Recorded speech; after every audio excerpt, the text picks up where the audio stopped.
नमस्कार। आज हम चिंतन करेंगे कि जाप व पाठ एक गृहस्थ को किस भाषा में करने चाहिए। सनातन में अधिकांश मंत्र, पाठ, कथाएं व शास्त्र संस्कृत भाषा में हैं। वर्तमान समय में भारत में संस्कृत के जानकार बहुत ही कम हैं। ऐसे में यदि प्रयास किए भी जाए तो उच्चारण सटीक नहीं रहता। इससे कई बार अर्थ ही बदल सकते हैं। आज हम इसी समस्या पर चिंतन करेंगे। सनातन में वेद, पुराण, ग्रंथ, शास्त्र, कथाएं व मंत्रों के प्रयोग का विवरण ग्रंथों में मिलता है। इनके जप व पाठ का महत्व भी बताया गया है। शास्त्रों के अनुसार ओम से ही व्याकरण की उत्पत्ति हुई है। भगवान महादेव को व्याकरण का जनक माना जाता है।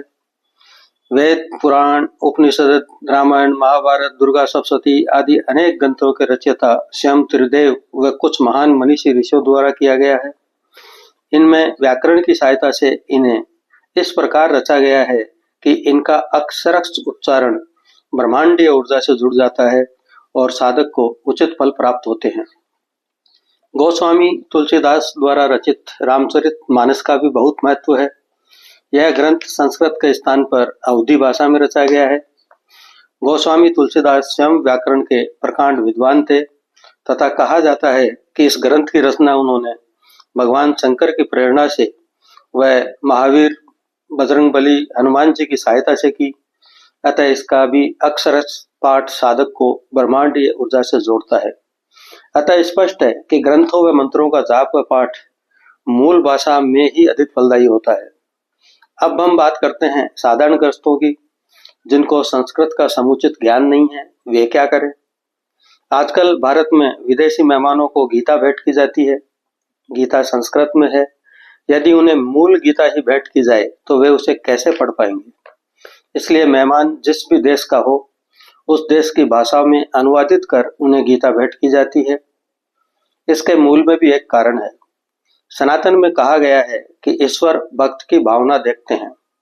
ईश्वर को केवल भक्त का भाव ही सुहाता है। अब यदि हम ऐसी भाषा में पाठ करें जो कि हमें स्वयं नहीं आती है, तो फिर हमारे अंदर भाव कैसे उत्पन्न होगा?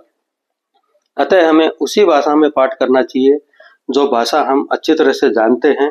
तभी हम उसका अर्थ ठीक प्रकार से समझ पाएंगे और हमारे अंतर्मन में स्वतः ही ईश्वर के प्रति भक्ति के भाव जागृत हो जाएंगे।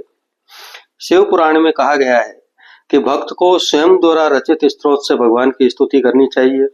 अर्थात हमारे मन में ईश्वर के प्रति उपजे भावों का ही गान करना चाहिए। इस संबंध में रावण द्वारा रचित शिव तांडव स्तोत्र एक उदाहरण है, जिससे दशानन ने दुर्लभ सिद्धियां भी प्राप्त कर ली थी।